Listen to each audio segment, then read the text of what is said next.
여러분들 서포트 벡터 머신의 두 번째 시간을 시작할게요. 지난 시간에 했던 것부터 바로 이어서 가봅시다. 여기 제 기억에는 여기였어요. 여기라기보단 여기네요. 우리가 하드 SVM이라는 거를 보고 있어요. 그래서 리니얼리 세퍼러블한 경우를 가정을 했을 때 요거에 대해서 이제 옵티미제이션의 코스트, 오브젝티브 펑션, 그리고 그거에 대한 컨스트레인트를 정의를 했습니다. 요 부분, 코스트 부분이 뭐였냐면은 이제 의미로 설명을 하자면 마진을 맥시마이즈 해달라, 마진을 최대로 만드는 파라미터를 찾아달라 라는 뜻인데, 그거에 대해서 주어진 제약 조건이 무엇이었냐면은 모든 샘플을 제대로 구분해 달라. 그렇죠. 하드 SVM이니까 요런 구속 조건이 오게 된 거죠. 그리고 이제 우리의 그 목적이 되는 함수 자체는 마진을 맥시마이즈 한다는 그 우리의 어떤 물리적인 그런 모티베이션이 있었죠. 그리고 얘를 치환을 해서 적당히 W랑 B라는 파라미터를 잘 조절을 하면은 동일한 바운더리를 형성을 하면서 이제 마진을 1로 설정을 할 수가 있었어요. 그쵸? 요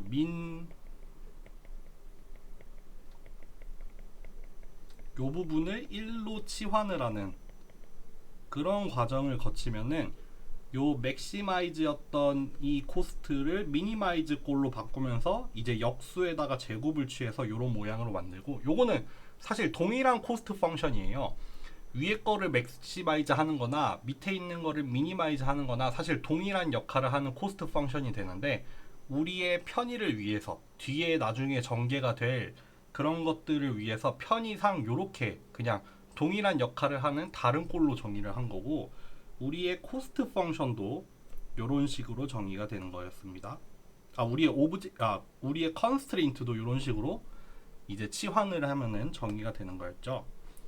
여기까지 하고 우리 이제 출발이었어요. 그러면은 우리 자연스럽게 우리 컨벡스 옵티미제이션에서 했던 모든 과정을 다 따라가진 않을 거예요. 이렇게 정의가 된 컨벡스 옵티미제이션 문제에 대해서 뭐 라그랑지 펑션 찾고 라그랑지 듀얼 찾은 다음에 듀얼 프로브럼 정의를 하고 뭐 거기에 대해서 전부 다 따라가지는 않고, 거기에서 나왔던 핵심적인 개념들만 좀 간략하게 짚어가면서 우리 저번 시간에 얘기했던 것처럼 이제 라그랑지 멀티플라이어랑 컴플멘터리 슬랭리스를 가지고 서포트 벡터라는 게 유도가 된다고 했었는데, 그 과정만 딱 간략하게 넘어가 봅시다. 우리 라그랑지 펑션을 정의를 할 수 있어요. 기억하실지 모르겠지만 오브젝티브 펑션에다가 오브젝티브 펑션이랑 여기 이니퀄리티 컨스트레인트가 이렇게 들어갔어요. 이게 여러분들 우리 이니퀄리티 컨스트레인트를 어떻게 만들어야 되냐면요, 이렇게 0보다 작거나 같다 꼴로 만들어야 되거든요. 그러니까 요게 우리가 일반적인 그 옵티미제이션 문제로 정의를 하려면 요 0보다 작거나 같다라는 형태로 만들기 위해서 이렇게 유도가 돼요. 그렇기 때문에 여기 마이너스를 붙여서 요렇게 그 이니퀄리티 컨스트레인트가 여기에 들어온 거가 되겠죠. 그러면은 여기에 여러분들 라그랑지 멀티플라이어를 하나 붙였어요. 그쵸? 여기 원래 있던 W랑 B는 원래 코스트가 미니마이즈 하려던 게 W랑 B에 대해서 미니마이즈를 하는 거잖아요. 그러니까 원래 함수의 변수고, 이제 라그랑지를 정의를 하면서 새로 추가가 된 변수인 라그랑지 멀티플라이어를 우리가 AN이라고 붙였어요. AN이기 때문에 이 라그랑지 멀티플라이어는 각각의 샘플에 대해서 존재를 해요. 여기 요 이니퀄리티 컨스트레인트가 모든 샘플에 대해서 다 만족을 해야 되는 컨스트레인트니까 그 각각 여러 개, 라지 n개만큼 존재하는 이니퀄리티 컨스트레인트에 대해서 라그랑지 멀티플라이어, 스칼라로 된 라그랑지 멀티플라이어를 라지 n개만큼 다 붙여야 돼요. 그러니까 여기에 썸메이션으로 표현이 돼서 이 an이라는 스칼라의 라그랑지 멀티플라이어를 전부 다 붙였습니다. 전부 다 붙였어요. 일단 그러면은 라그랑지 멀티플라이어 an이 추가가 되었고요. 뭐 여러 과정을 거쳐서 우리 그 컨벡스 옵티미제이션에서 그 예제로 봤던 거기에서 이런 거를 했었는데, 그 라그랑지 펑션에 대해서 얘네를 각각에 대해서 미분을 한 다음에 그게 0이 되는 조건으로부터 우리가 해를 간접적으로 찾을 수 있다고 했었잖아요. 그렇게 해서 찾은 해가 어떻게 나오냐면요, 요렇게 나옵니다. 요렇게. 여러분들 요게 정말 중요합니다. 우리의 해가 요런 모양이 된다는 거. 우리의 해가 어떤 모양이 됐냐면요, 라그랑지 멀티플라이어 곱하기 타겟 밸류 곱하기 n번째 입력이에요. 만약에 피처 트랜스포메이션 안 쓰면은 요렇게 주어져요. 우리의 파라미터 w가 요런 모양입니다. 라그랑지 멀티플라이어 곱하기 타겟 밸류 곱하기 현재 입력을 전체에 대해서 썸메이션을 하는 거예요. 요게 중요합니다, 여러분들. 여기에서 어떤 중요한 개념들이 등장을 하냐면요,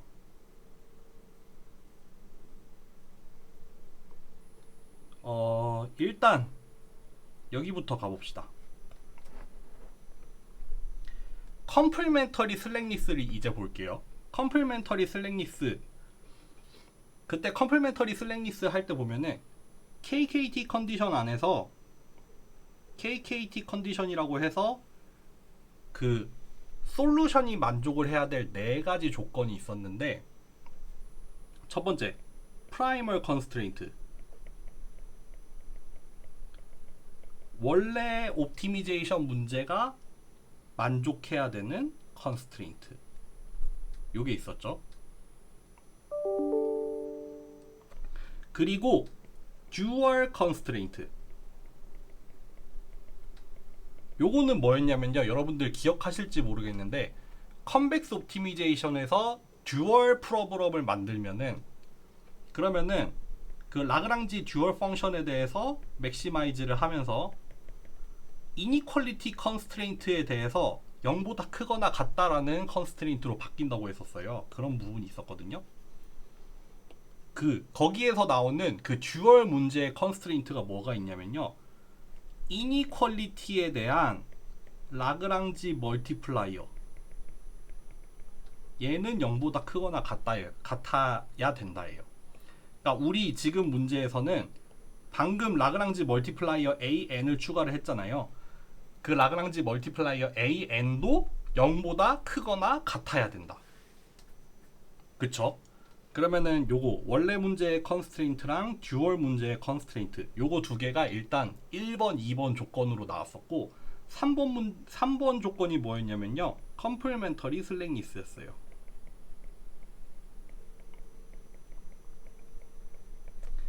요게 뭐냐면 여기 위에서 나온 요거랑 밑에서 나온 요거랑 요 두 개의 곱이 0이어야 한다 예요. 요거 사실 지금 편의를 위해서 요렇게 썼지만 아까 같은 경우에는 요런 방향으로 정의가 됐었어요. 사실 동일한 겁니다. 어쨌든 간에 하나도 0보다 크거나 같아요. 다른 하나도 0보다 크거나 같아야 되는데 두 개의 곱은 0이 나와야 된다. 그때 얘기했었죠. 컴플멘터리 슬랙니스, 두 개의 곱이 0이 되어야 된다. 그 말인 즉슨 적어도 둘 중에 하나는 0이어야 된다 이 말이에요. 적어도 둘 중에 하나는 0이 돼야 돼요. 여러분들 생각해 보세요.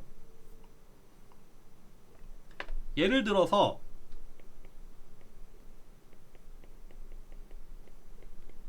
얘가 0이 나왔어요. 요거 풀어서 쓸까요?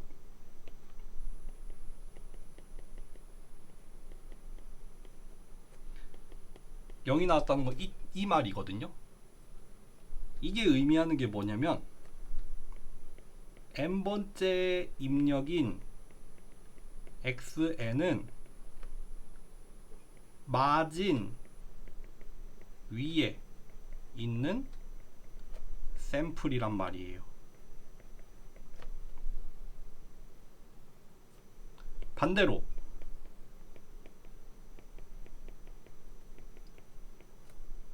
얘가 1보다 커지면 얘는 무슨 말이냐면은 이 n번째 샘플은 마진 밖에 있는 애가 돼요. 그렇죠. 여러분 여기서 오는 거예요.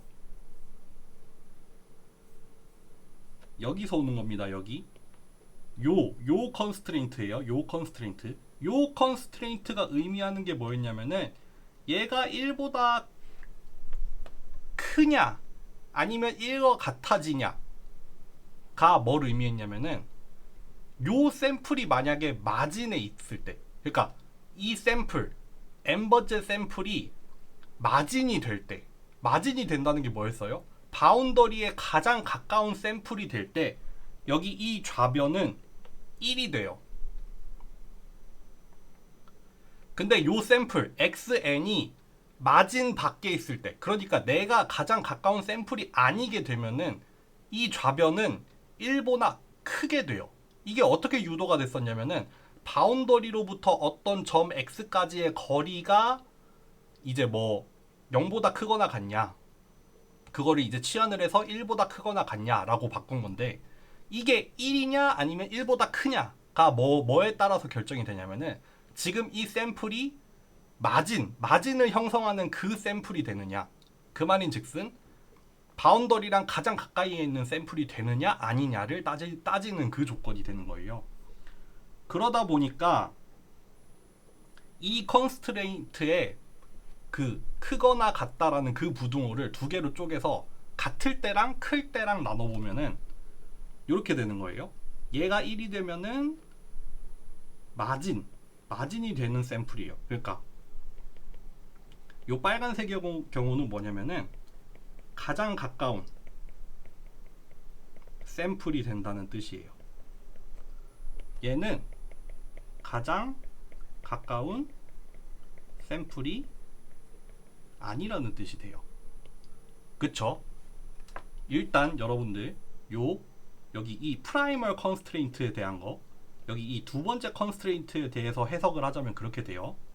그런데 여기에다가 이제 컴플멘터리 슬랭리스를 적용을 해봅시다. 그러면은 얘가 1이 되면은 여러분들 an, 그러니까 얘에 대해서 붙었던 라그랑지 멀티플라이어는 0보다 커지게 되죠. 왜 그러냐면 컴플멘터리 슬랭리스에 의해서 얘가 사실 이렇게 되는 거잖아요. 얘가 되는 거고 얘가 되는 거잖아요. 아이고 1이 된다. 이렇게 되는 거잖아요. 옮겨서 쓰면요. 그쵸? 그러니까 요 조건이 0이 됐기 때문에 얘는 0이 아니어도 되잖아요. 얘하고의 컴플멘터리 슬랭리스였잖아요. 그렇죠? 반대로 얘가 되면은 컴플멘터리 슬랭리스에 의해서 라그랑지 멀티플라이어는 반드시 0이 되어야 돼요. 그렇죠? 여기 두 개를 구분을 하는 거는 프라이멀 컨스트레인트가 등호냐 부등호냐에 따라서 지금 이 샘플이 마진이냐 아니냐를 얘기를 하는 거였고, 여기가 요렇게 연결이 되고 여기가 요렇게 연결이 되는 거는 컴플멘터리 슬랭리스에 의해서 그렇게 결정이 되는 거예요. 그런데 여러분들 보세요. 우리 아까 파라미터 W가 어떻게 생겼냐고 했냐면은 요렇게 생겼다고 했어요. 그러니까 얘를 우리의 모델에다가 넣으면은 주어진 새로운 입력 x가 있을 때 요렇게 평가를 하잖아요.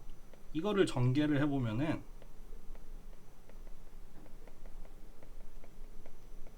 요렇게 전개가 되잖아요. 여러분들 보세요. 여기 이 파라미터 W 안에 이렇게 라그랑지 멀티플라이어 타겟 밸류 인풋 X의 곱을 다 더한다고 했는데 여기에 중요하게 들어가 있는 게 뭐냐면요, 얘예요. 라그랑지 멀티플라이어가 하나가 들어가 있어요. 그쵸? 근데 이 라그랑지 멀티플라이어는 컴플멘터리 슬랙니스에 의해서 0이 될 수도 있고 0보다 커질 수도 있어요. 근데 만약에 얘가 0이 됐다고 해요. AN이 0이 된다고 해요. 여기 AN이 0이 되는 순간에 어떻게 돼요? 여기 뒤에 있는 값이 무엇이든 상관없이 그냥 다 0이 되잖아요. 그 말인 즉슨 AN이 0이 되는 순간 이 n번째 샘플은 이 n번째 샘플 x에는 여기 예측에 영향을 미치지 않아요. 그렇죠. AN이 0이 되니까 여기 뒤에 오는 타겟 밸류랑 XN이 뭐가 되든 간에 아무 상관 없어지잖아요. 그러니까 여기 이렇게 전개가 되잖아요. 예측이라고 하면은 주어진 새로운 입력이 있을 때 요 X에 대해서 얘를 계산을 하는 건데, 얘를 계산하는 과정을 이렇게 들여다보면은 여기 이 썸메이션을 전개를 할 때 요 AN이 0이 되는 순간 여기 뒷부분은 그냥 아무 상관 없어지는 거잖아요. 그러니까 AN이 0이 된다는 거는 이 샘플 요 라그랑지 멀티플라이어가 모든 샘플에 대해서 다 붙어 있다고 했잖아요. 근데 요게 만약에 0이 되면은 예측에 영향을 미치지 않는 샘플이 되는 거예요. 반대로 만약에 AN이 0이 아니다, AN이 0이 아니라 0보다 커요. 그러면은 이 n번째 샘플 xn은 예측에 기여를 하죠. 그쵸. 그래서 얘를 뭐라고 부른다? 서포트 벡터라고 부릅니다. 여러분들 서포트 벡터 머신 맨 처음에 시작할 때 그런 얘기 했었어요. 서포트 벡터란 무엇이냐? 그거 강의 자료를 한번 다시 볼까요? 서포트 벡터가 뭐냐면은, 서포트 벡터는 전체 학습 데이터셋에 들어있는 라지 n개의 입력 중에서 일부분을 뽑아서 걔네들을 서포트 벡터라고 부른다고 했는데, 이 서포트 벡터의 역할이 뭐였냐면은 새로운 입력이 주어졌을 때 그 예측을 수행을 할 때 역할을 하는 애들을 서포트 벡터라고 한다고 했었어요. 그래서 디시전 바운더리를 형성을 하는데 참여하는 입력들, 걔네들을 서포트 벡터라고 한다고 했었어요. 걔네가 그래서 결국 어떻게 나타났어요? 라그랑지 멀티플라이어를 통해 매개가 되어 있잖아요. 여기 우리 컨벡스 옵티미제이션의 이 해가 요런 꼴로 나오다 보니까 라그랑지 멀티플라이어가 0이 되냐 0이 안 되느냐에 따라서 n번째 샘플이 표현이 될 수도 있고 표현이 안 될 수도 있는 거예요. 라그랑지 멀티플라이어가 0이 되면은 표현이 안 되죠.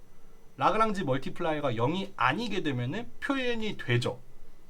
그런 경우가 뭐가 된다? 서포트 벡터가 된다. 그리고 이 라그랑지 멀티플라이어는 얘가 0이 되느냐 0이 안 되느냐가 사실 뭐랑 관련이 있다? 마진 위에 있냐 없냐에 달려있다. 이 관계가 이제 좀 머릿속에 들어오셔야 돼요. 이 프라이멀 컨스트레인트였죠. 여기 맨 위에 쓴 게 프라이멀 컨스트레인트였죠. 그러니까 마진 위냐? 마진 밖이냐에 대한 프라이멀 컨스트레인트가 있었고, 그 프라이멀 컨스트레인트가 이니퀄리티 컨스트레인트로 존재를 했으니까 걔에 대해서 붙어있는 라그랑지 멀티플라이어가 있었고, 컴플멘터리 슬랙니스에 의해서 두 가지 경우가 어떻게 됐었냐면은, 마진 위에 있는 샘플의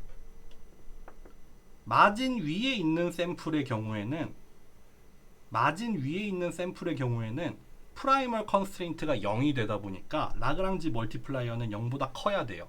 그러다 보니까 해의 표현이 돼요. 예측의 표현이 돼요. 반대로 프라이멀 컨스트레인트가 0이 아니라 0보다 크게 되는 경우에는 컴플리멘터리 슬랙니스에 의해서 라그랑지 멀티플라이어는 반드시 0이 되어야 되고, 그렇기 때문에 우리의 프리딕션에는 표현이 안 돼요. 참여를 안 해요. 그러니까 얘는 필요 없어요. 그러니까 결국 마진 위에 있는 샘플들만 서포트 벡터가 되는 거고, 걔네들만 예측의 역할을 수행을 하게 되는 거죠. 요게 이해가 좀 되시나요? 어디로 가야 될까? 그래서 여러분들 아까 여기서 시작을 했었죠. 아까 W라는 해가 요렇게 표현이 된다고 했었는데, 여기 라그랑지 멀티플라이어와 타겟 밸류와 샘플의 곱으로 표현이 되는데, 결국 얘가 0이냐 아니면은 0보다 커지냐에 달려 있어요. 0이 되면은 역할을 안 하게 되죠. 이 말인즉슨 서포트 벡터가 아니게 돼요. 얘가 0보다 커지면은 역할을 하게 되죠. 그 말인즉슨 서포트 벡터가 돼요. 근데 이게 0이다 라는 말이 사실 뭐냐면 컴플리멘터리 슬랙니스에 의해서 마진 밖에 있다라는 뜻이었죠. 마찬가지로 얘가 0보다 크다라는 말은 컴플리멘터리 슬랙니스에 의해서 마진 위에 있다는 뜻이죠. 요렇게 엮여 있는 겁니다. 요거를 설명하기 위해서 그 많은 시간을 지금 들여온 거예요.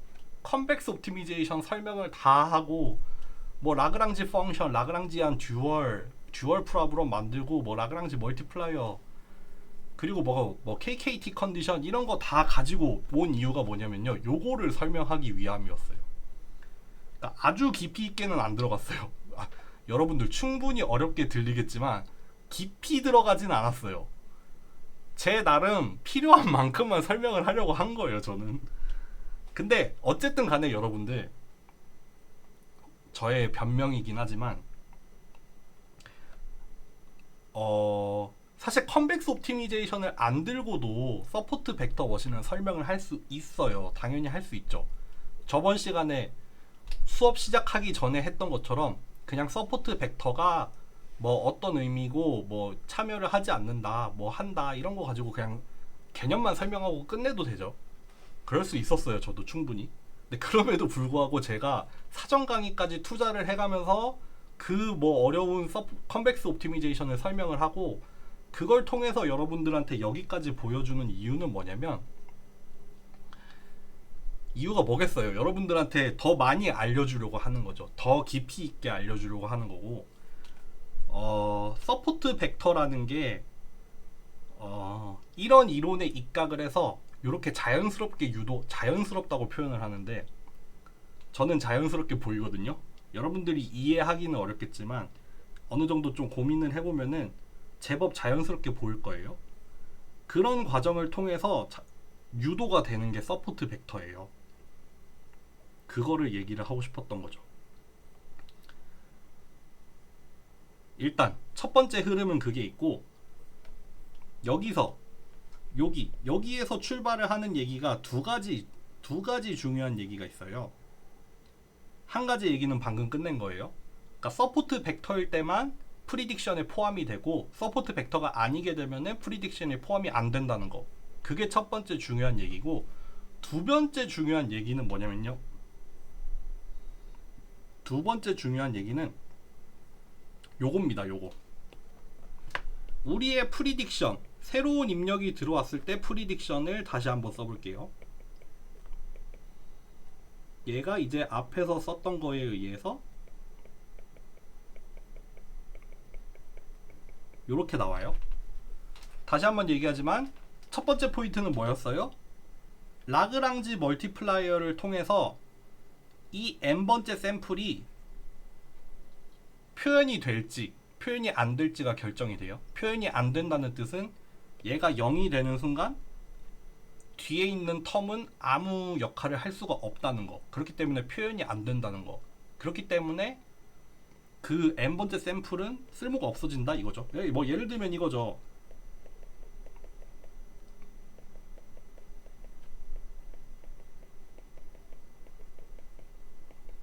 이렇게 있다고 쳐요. 근데 얘는 0이에요. 얘는 1이에요. 그럼 얘 0이 되면 없어지잖아요. 그럼 이 첫 번째 샘플은 있으나 마나 역할을 안 하겠죠.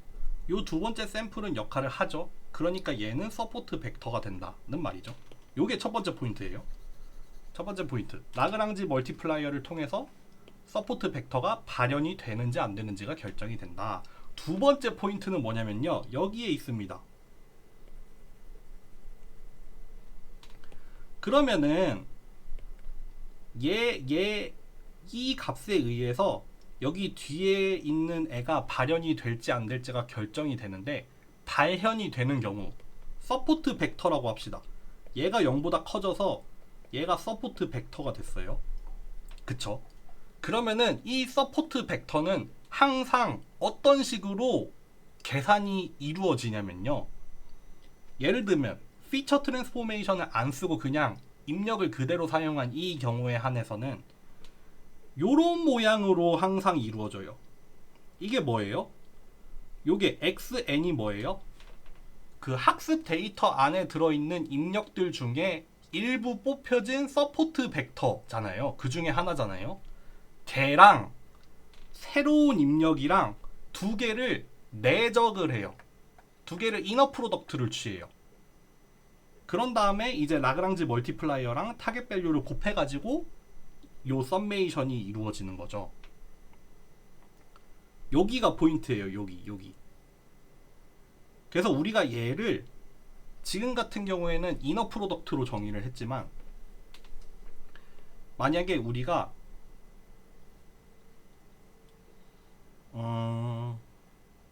여기를 요렇게도 쓸 수 있어요. 요렇게 새로운 함수를 쓰는 거예요. 요렇게 커널이라는 함수를 정의를 해요.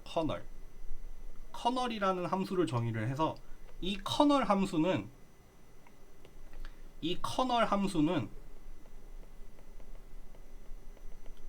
입력으로 벡터 두 개를 받아요. 그리고 출력으로 스칼라를 만들어내는 커널 함수를 하나 정의를 해서 여기 이 부분을 이렇게 치환을 해서 표현을 하는 거예요. 예를 들면은 지금 같은 경우에 커널 함수는 그냥 두 벡터의 내적으로 표현을 하면 되겠죠.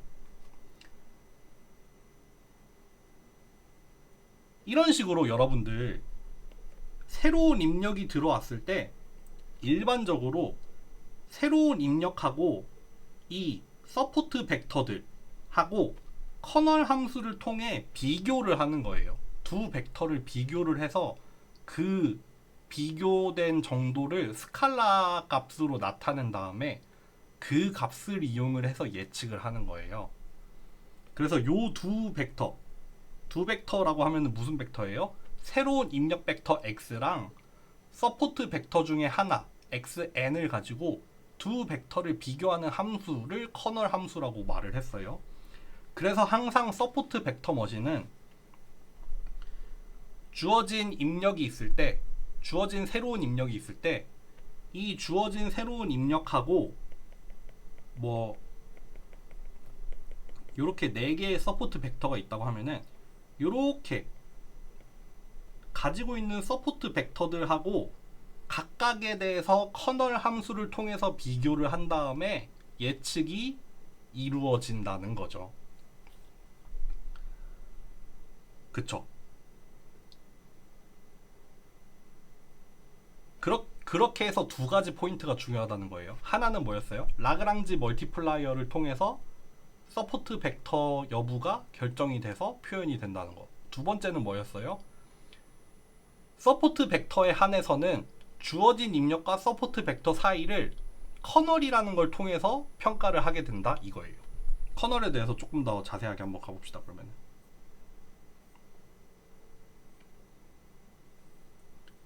저희가 자꾸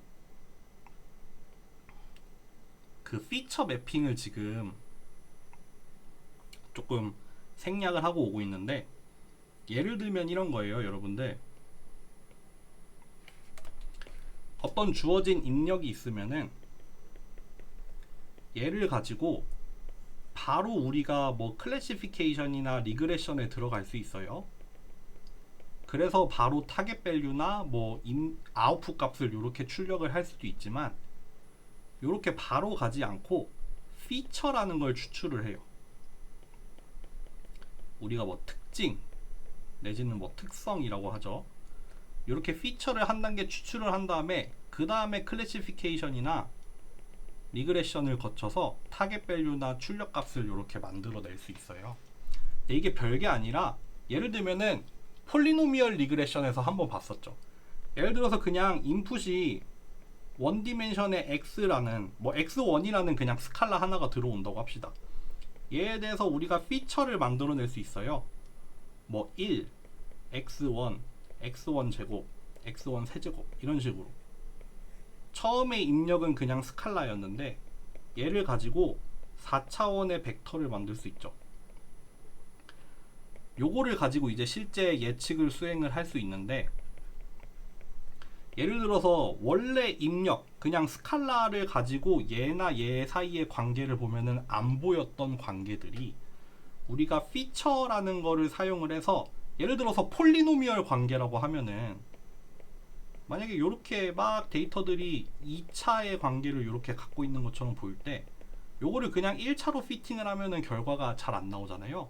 근데 이렇게 폴리노미얼 피처를 사용을 하게 되면은 뭐 0차, 1차, 2차 이런 피처들을 사용을 하면은 이런 식으로 피팅이 가능해지죠. 이런 식으로 우리가 특징, 특성을 뭔가 입력으로부터 한 차례 과정을 거쳐서 실제 이 출력값들하고 관계를 가질 거라고 생각이 되는 그런 특징들을 우리가 한 차례 좀 뭐랄까요? 프로세스를 거치는 거예요. 그런 걸 우리가 피처라고 얘기를 하거든요. 그래서 폴리노미얼의 예를 들면은 이렇게 다항식의 피처를 뽑을 수도 있고 아니면은 뭐 몰라요. 우리가 뭐가 될지도 몰라요. 이게 뭐 입력이 스칼라가 아니라 이렇게 벡터로 주어졌을 때도 여기에 대해서 우리가 뭐 요거 두 개의 곱을 쓸 수도 있고 얘를 제곱한 걸 쓸 수도 있고 요렇게도 쓸 수도 있고 뭐 코사인 x1을 쓸 수도 있고 이런 식으로 우리가 피처는 우리 나름대로 만들기 나름이거든요. 그러니까 우리가 지금 여기에 들어가는 클래시피케이션이나 리그레션에 대해서만 얘기를 하고 있지만 사실 그 전 단계에 주어진 입력을 가지고 어떤 과정을 거쳐서 이 모델에 넣을지에 대해서 결정을 하는 것도 있어요. 그래서 그거를 피처라고 부르는 거고 그래서 그거를 일반적으로 이렇게 phi라는 트랜스폼을 쓰는 거예요. 변수 phi를 써서 피처를 나타내는 건데 그냥 뭐 입력이랑 동일하게 그냥 요 입력을 그냥 그대로 바로 넣어도 되고 얘를 이렇게 한 단계 거쳐서 넣어도 되고 그런 거예요. 그런 거고 그러면은 이렇게 피처라는 게 존재를 할 때 커널이라는 거는 우리가 그냥 입력을 바로 사용하는 서포트 벡터 머신의 경우에는 커널이라는 게 어떻게 정의가 됐냐면은 요 두 개의 내적으로 정의가 됐었잖아요. 그쵸? 그것처럼 동일하게 여기 이 자리에 x가 아니라 피처를 넣게 되면은 요 피처와 피처 사이의 내적으로 바뀌어요. 이 커널 함수가. 그래서 이 커널 함수는 이렇게 정의가 되는데 사실 결국에는 뭐냐면은 요거를 그냥 새로운 입력으로 삼았다라고 보시면 돼요. 네. 그렇게 보시면 되고 그 부분은 한번 설명을 하고 넘어갈게요.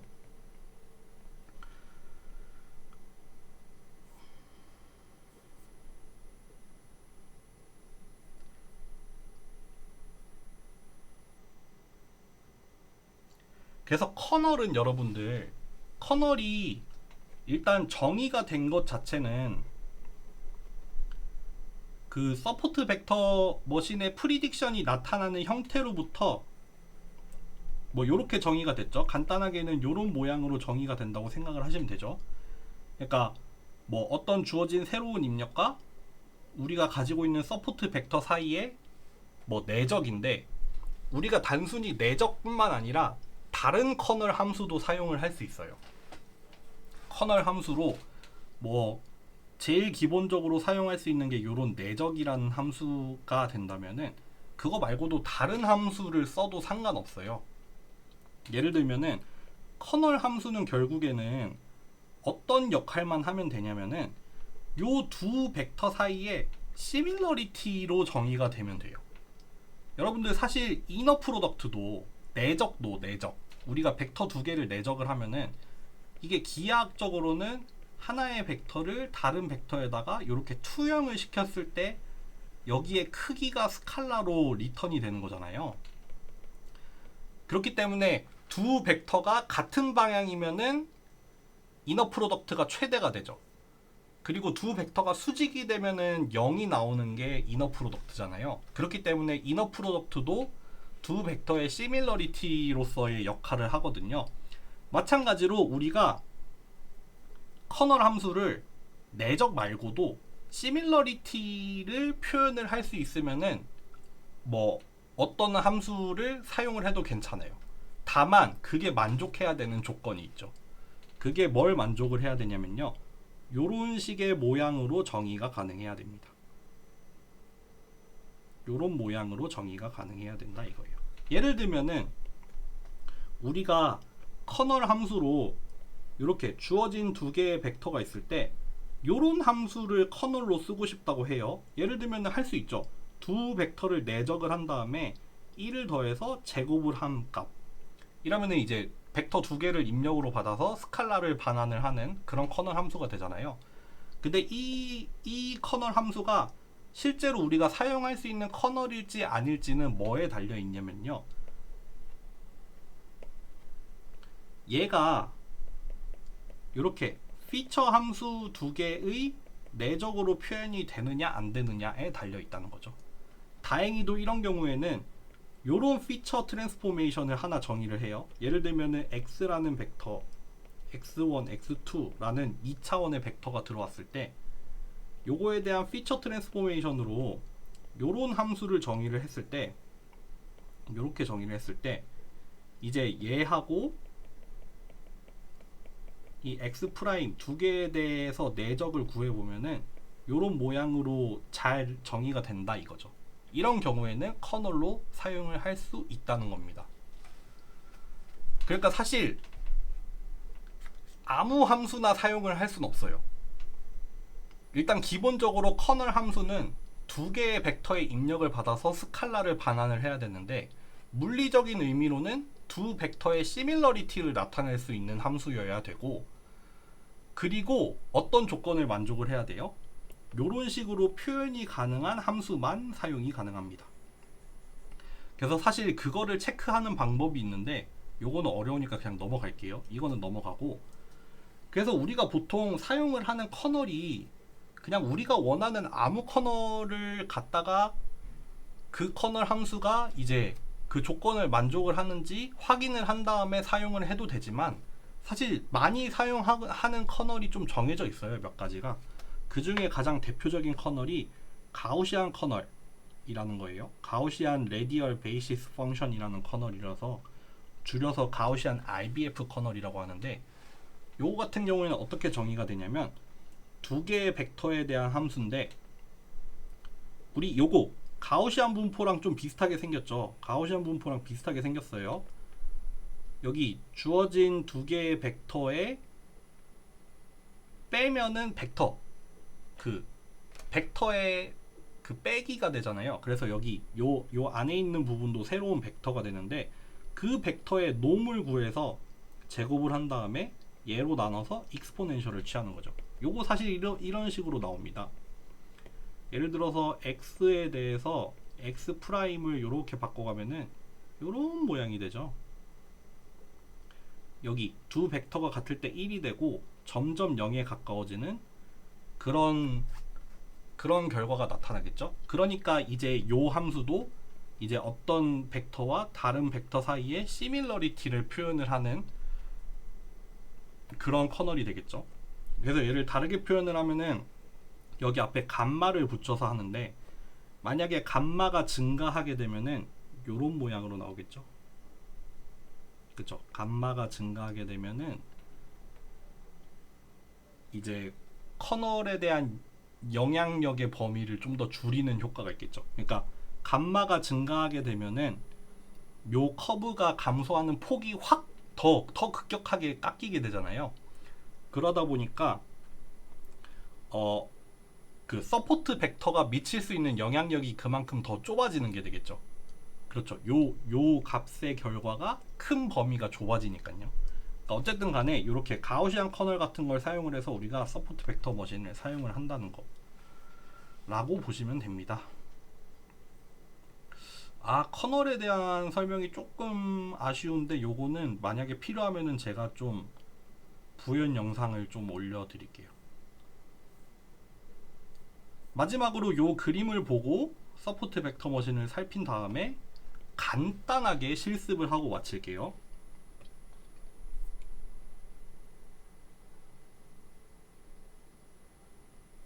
여기 나와 있네요. 예를 들면은 그 우리의 예측 값이 0인 부분이 디시전 바운더리가 되는 거죠. 그리고 그 함수 값이 1이냐 마이너스 1이냐가 여기가 뭐예요? 마진을 형성하는 부분이죠. 그쵸?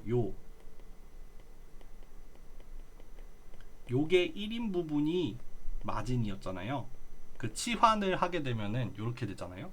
그러니까 요 y가 1이냐 마이너스 1이냐에 따라서 마진이 되고, 요렇게 마진 위에 있는 요 샘플 같은 경우에 얘의 라그랑지 멀티플라이어는 0보다 크게 되겠죠. 그래서 얘는 서포트 벡터가 되는 거죠. 반대로 얘 같은 경우에는 마진 밖에 있죠. 얘가 1보다 커지는 경우에요. 그런 경우에 AN은 0이 되죠. 그러니까 서포트 벡터가 아니게 되는 거죠. 이런 식으로 나타나게 됩니다. 그래서 요거 같은 경우에는 여러분들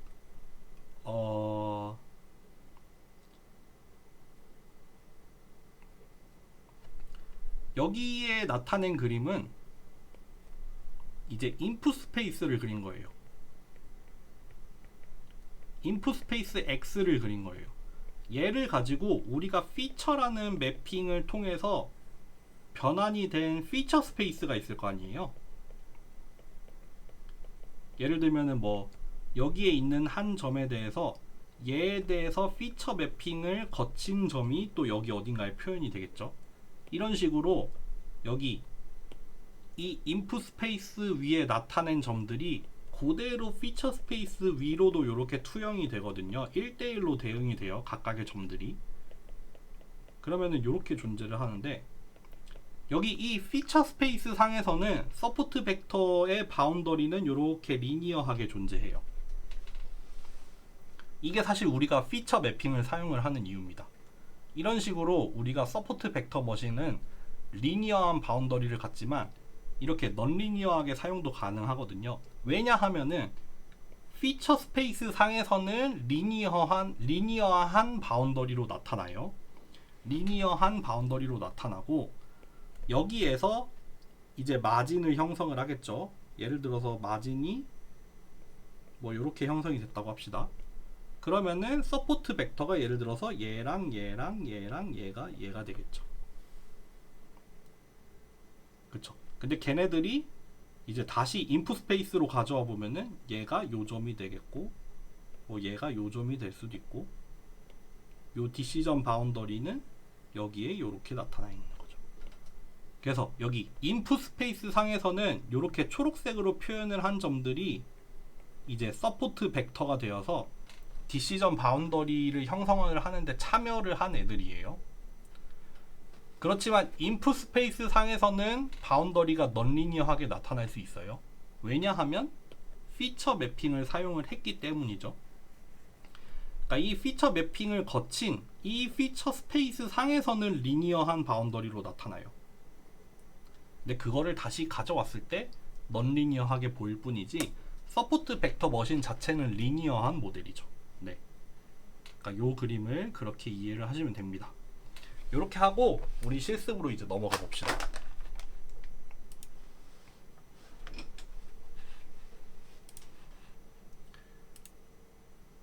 실습으로 제가 오늘은 정말 간단해요. 우리가 직접 손으로 뭐 구현하고 이런 거 하나도 없어요. 판다스에 있는 데이터셋을 하나 가지고 와서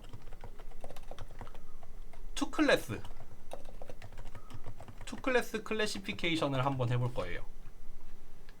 그래서 뭐 요거 와인이었던 것 같은데 와인 두 종류를 가지고 와서 레드 와인이랑 화이트 와인 데이터를 가지고 오는데 여기 이 URL에 가서 그 CSV 파일을 받아온 다음에 여기 데이터에다가 저장을 하는 거예요. 그래서 요거 레드 와인, 화이트 와인 각각 보면은 레드 와인 같은 경우에는 총 1598개의 데이터가 들어있고 각각의 컬럼에는 뭐 예를 들면은 그 와인에 대한 뭐 정보들이 들어있겠죠. 이게 뭐 나 뭔지 잘 모르는데 뭐 산도라던가 당도라던가 뭐 클로라이드 이거 뭐 염소인가요? 뭐 그런 것도 들어있고 뭐 그런 것 같아요. 그래서 뭐 각각의 컬럼에 데이터들 쭉 들어있고 화이트 와인은 총 몇 개냐? 총 4897개. 화이트 와인이 훨씬 많네요. 그래서 레드 와인은 뭐 1590 몇 개, 인풋은 12개 칼럼. 화이트 와인도 마찬가지로 뭐 4800 몇 개, 인풋으로 12개. 이렇게 해서 투 클래스의 데이터를 가지고 오는 거예요. 그럼 위에 이 판다스로 읽어온 요거를 이제 numpy 어레이로 바꿔주고요. 그래서 각각 0번 클래스, 1번 클래스라고 이름을 붙였어요. 그리고 요거에 대해서 타겟 밸류를 만들어주는 겁니다. 타겟 밸류를 지금 같은 경우에는 0이랑 1로 구분을 했네요. 이거 뭐 0, 1로 해도 되고 마이너스 1, 1로 해도 되고 상관없어요. 여기 우리 라이브러리를 사용을 하는 경우에는 구분만 해주면 됩니다. 어쨌든 간에 여기 레드 와인의 개수만큼 0을 만들고 화이트 와인의 개수만큼 이제 1을 만들어 준 다음에 두 개를 쌓아 가지고 이제 전체 데이터셋을 만든 거죠. 그래서 이제 얘가 입력이 되는 거고 얘가 아웃풋이 되는 거죠. 0하고 1로 구분이 되어 있는 투 클래스 문제가 됩니다. 요거는 12차원의 입력이 되겠죠. 여기는 여러분들 많이 보셨듯이 노멀라이제이션 하는 거죠. 0에서 1 사이로 만들어주는 노멀라이제이션이었죠. 그렇게 해서 이제 전체 샘플의 수랑 전체 디멘션을 여기 프린트를 하면은 뭐 1500 몇 개랑 4800 몇 개 합쳐가지고 6000 몇 개 데이터가 12차원으로 있는 거예요. 그거를 일단 한번 그림을 그려봅시다. 여러분들 이거 과제로 한번 나왔죠? 이렇게 포문을 이용해서 스캐터 플롯 지금 12차원의 입력이잖아요. 그거를 이제 두 개씩 선택을 해가면서 이제 12개 중에 2개를 뽑을 수 있는 그 조합이 이렇게 쭉 포문으로 돌려가지고 나온 다음에 각각을 이렇게 평면 위에다가 그린 거죠. 뭐 검은색이랑 검은색이 레드 와인, 요거 빨간색이 화이트 와인인 것 같아요. 그래서 이렇게 각각의 샘플들 벡터들의 위치를 이렇게 색깔로 구분한 점을 찍었고 요거에 대해서 여러분들 오늘 뭘 하냐면은 서포트 벡터 머신이랑 로지스틱 리그레션을 라이브러리를 써서 돌려볼 거예요. 라이브러리를 쓰다 보니까 뭐 우리가 구현할 일은 없어요. 다만 여기 또 새로운 함수를 하나 추가를 했는데 요 같은 경우에는 지금 주어진 전체 데이터셋을 트레이닝 데이터랑 테스트 데이터로 나눌 거예요. 크로스 밸리데이션까지는 안 가고 그러니까 뭐 K폴드 크로스 밸리데이션을 하는 건 아니고 그냥 간단하게 두 개로만 나눠서 학습에 쓸 데이터랑 이제 학습에 쓰지는 않았고 테스트 용도로만 쓰는 데이터를 나누는 거예요. 그거를 보여드릴게요. 일단 첫 번째 모델은 서포트 벡터 머신에 요 SVC면은 이제 서포트 벡터를 이용을 해서 클래시피케이션을 하는 거라고 생각을 하시면 돼요. 우리가 커널로는 뭘 사용을 한다? 가우시안 레디얼 베이시스 펑션, 방금 보고 온 그 커널을 사용을 하는 거예요. 모델 2는 뭐다? 로지스틱 리그레션을 사용을 할 거다. 그렇게 해서 모델 두 개를 만들었고 여기 데이터셋을 나눠주는 걸 쓸 거예요. 요 트레인 테스트 스플릿이라는 함수를 써서 여기서 불러왔죠. 이렇게 입력이랑 타겟 밸류를 넣어주고 이제 전체 데이터셋 중에서 테스트 셋을 얼마나 가져갈 거냐. 이 같은 경우는 이제 20%를 테스트 셋으로 쓰겠다. 그럼 아까 뭐 6000 몇 개 있었는데 그 중에 20%를 자동으로 뽑아와요. 요거 타겟 밸류를 같이 주는 이유는 이제 0번 클래스에서도 20%, 1번 클래스에서도 20% 뽑아와야겠죠. 전체에서 그냥 20%를 뽑아오면은 특정 클래스에 모여 있을 수도 있잖아요. 그러니까 타겟 밸류를 같이 줘서 균등하게 뽑힐 수 있도록 해주는 거죠. 그래서 각각을 이제 X 트레인, X 테스트, T 트레인, T 테스트로 할게요. 그래서 이렇게 불러온 거에 샘플 개수를 이렇게 저장을 했고요. 여기가 이제 학습을 하는 거죠.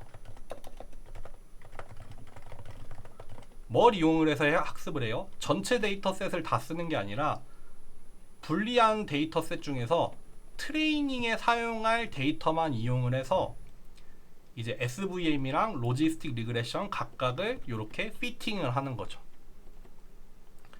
그리고 그렇게 학습이 끝난 다음에 예측을 수행을 하는 거죠. 트레이닝 데이터셋이랑 테스팅 데이터셋에 대해서 각각 예측을 수행을 하는 거예요. 뭐 간단하죠. 모델 1에 대해서 프리딕트 한 다음에 입력을 넣어주면 요 입력 값들에 대한 예측을 여기 받은 거죠. 마찬가지로 로지스틱 리그레션 모델에 대해서도 트레이닝 데이터에 대한 예측을 받고, 동일하게 테스트 데이터셋, 요거는 이제 학습을 할 때 사용을 하지 않았죠. 얘는 보여준 적이 없어요. 아직 보여준 적이 없는 따로 빼놓은 이 데이터셋에 대해서 이제 서포트 벡터 머신의 예측값, 요거는 이제 따로 빼놓은 데이터셋에 대해서 로지스틱 리그레션의 예측값, 요거를 이제 간단하게 애큐러시를 본 겁니다.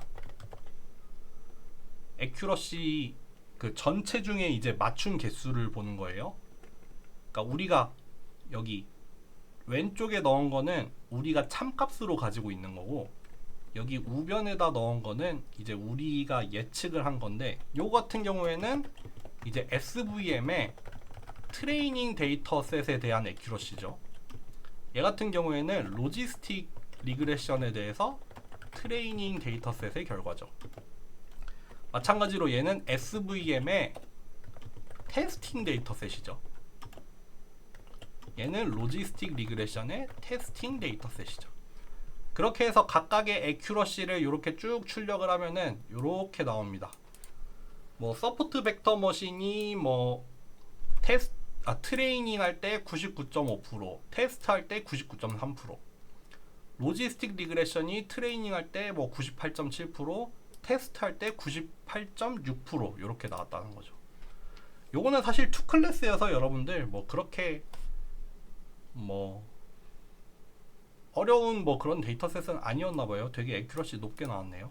이런 식으로 해서 여러분들 우리 골치 아프게 직접 구현할 일 없이 이제 라이브러리 있는 거를 직접 사용을 한 겁니다. 네. 이렇게 해서 여러분들 서포트 벡터 머신은 마치겠습니다. 감사합니다.